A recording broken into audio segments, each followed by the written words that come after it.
Butch, thank you so much for helping my project. Could you say a little bit about yourself? I'm almost 50, about 10 months or 9 months.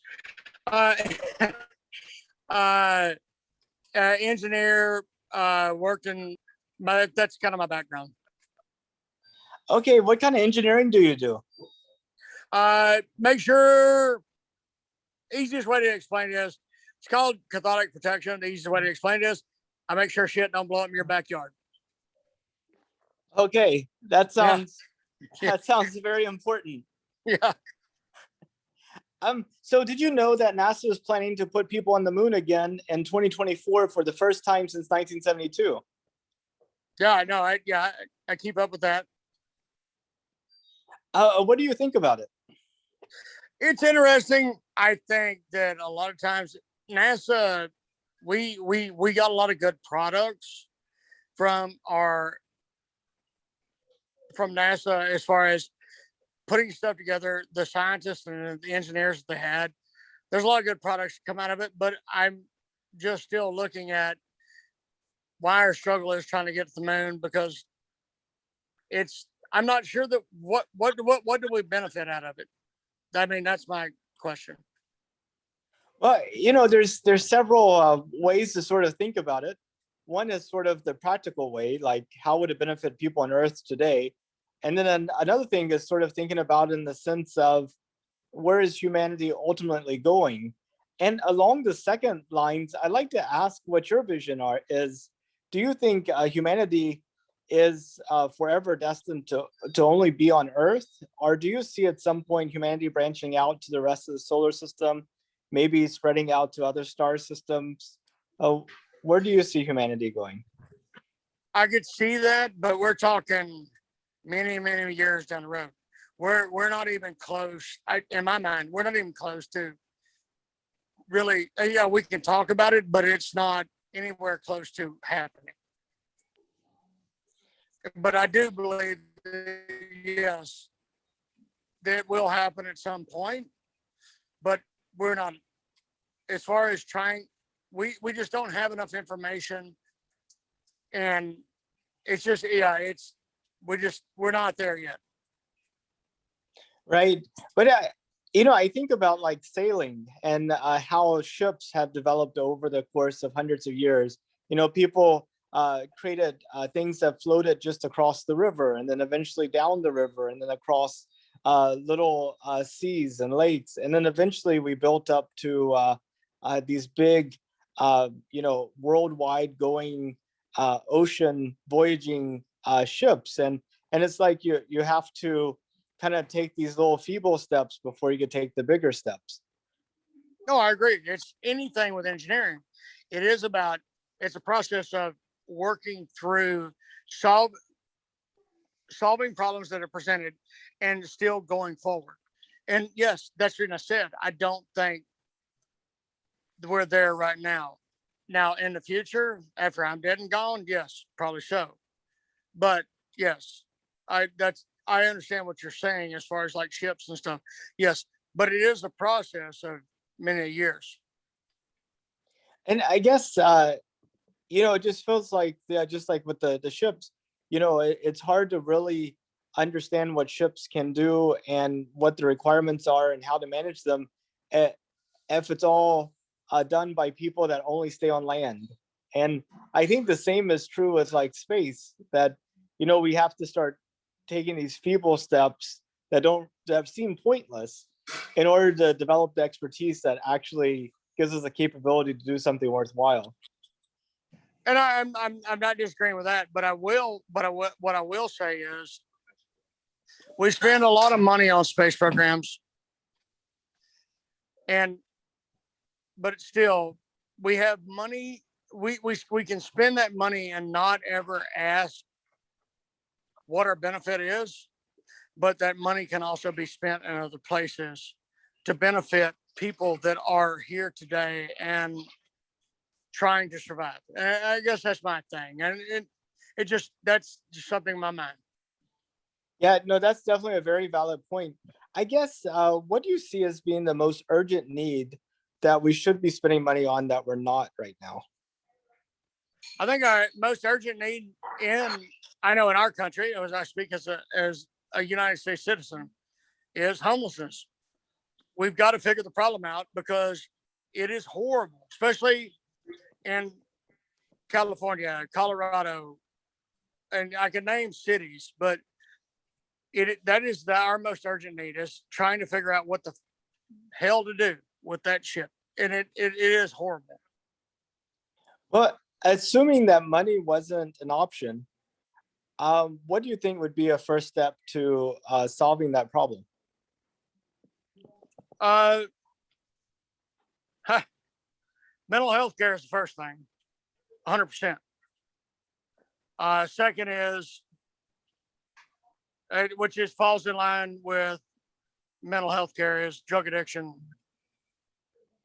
Third is try to get a program working where you put somebody in a home and have them a job to where, or an apartment or whatever, where they can pick up and go. I mean, that's my three things. Yeah, it's kind of interesting, like the drug addiction part. I'm wondering, you see the person that's on the side of the street. They have the sign, anything helps. Um, do you Yep. think we're actually helping them by giving them money? Because I mean, on one hand, Nope. yeah.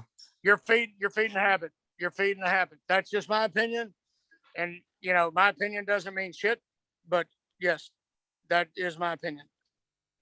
I know. I just it's just you wonder what it would take to get to that position, and then you wonder what it would take to get out of that position. It seems like a very But difficult transition to make. I know, yeah, but again, that's the reason I said it's a three-prong approach as far as trying to figure out how to fix the problem. And I do honestly believe that because, I'll go back to the reason I believe that is I moved to Colorado. I moved into Colorado 1 month before Colorado legalized marijuana. Within 6 months of being in Colorado, I saw the homelessness increase threefold Hmm. because people were moving there because it's legalized pot. Then it went from legalized pot, but because I'm not saying it's a gateway drug, but the next thing was there was so much fentanyl and heroin use. You had people dying and shooting up in parks, and yeah, I mean, personally, anecdotal experience. I can't. I have no numbers to back that up, but I saw what I saw, and it is what it is. So I'll always have that opinion in my mind, and it's an opinion. That's it.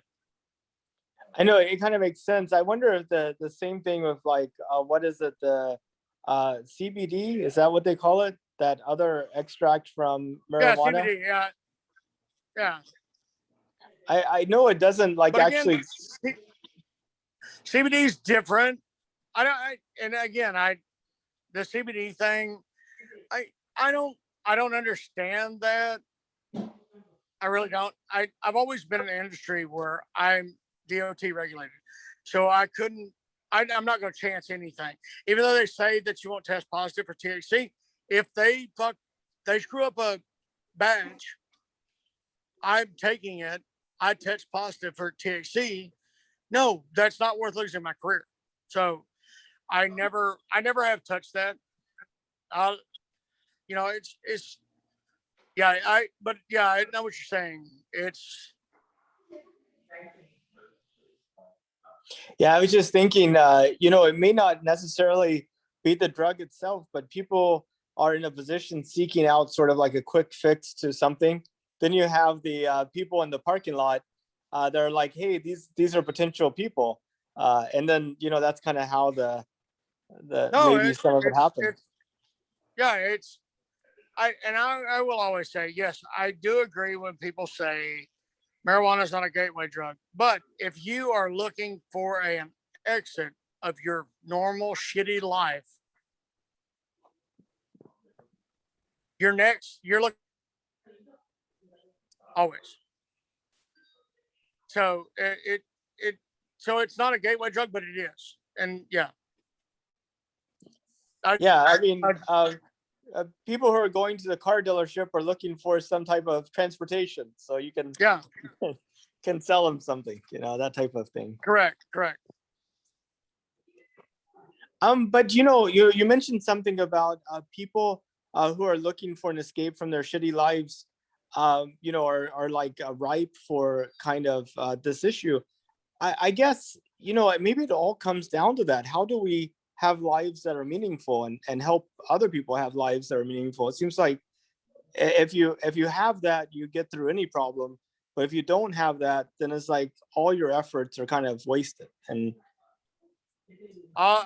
This is coming from an old man. I will tell you, I think the way to we live in a society right now where everything is built onto social media. Who likes me, whatever. I grew up differently. If we didn't have that shit right now, you wouldn't have as much mental issues, all the bullshit that's going on.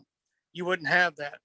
It's because everybody's revolving around a social media platform and everybody's wanting likes. And if they don't get the likes, or if they get, somebody, you always have these trolls that want to jump in. That's our problem right now. And that's just me speaking. I'm not speaking for anybody else. That is my opinion. yeah, no, I think you're right. I guess I just wonder how do we get out of that? It seems like it seems.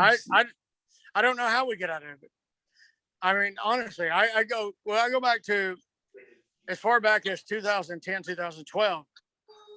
I said I have posts that come up on memories on Facebook. Facebook will be the demise of society. And again, I do believe that. Yeah, I mean, it's definitely something. I mean, maybe it just all has to fall to pieces before it can be put back together in a different way. How many societies have done that? I mean, you know what I'm saying? It's a constant thing, it seems like. Yeah. No, you rise to fame, you fall. You rise to fame, you fall. I mean, honey, if the Romans had it right, we'd all still be having sex in big bathhouses. That's right. Well, if you had an opportunity to go to space, would you? Probably so. Yeah, I would. I mean, that's, I'm an adventurous person. So yes, I've done a lot of shit in my life. That would be one to check off my box. And now, how far would you go? Just to orbit around the Earth, or to the moon and back, or would you like actually consider immigrating to Mars? I don't think I'll let my fat ass do that, but yeah, whatever I could get into. Yeah. Well, Butch, thank you so much for your time. I really appreciate you participating in my project, and I learned a lot from talking to you. No, I'm an honest person. I'm sorry. People hate a lot of times when I say things, but if you ask me a question, I'm gonna tell you an honest fucking answer. That's who I am. I mean, anything else would be a waste of time. Exactly. I appreciate it. Thank you. Thank you. I hope to meet you sometime. Yes. It's back to me. Thank you. Oh, no problem. So we're at a beach house.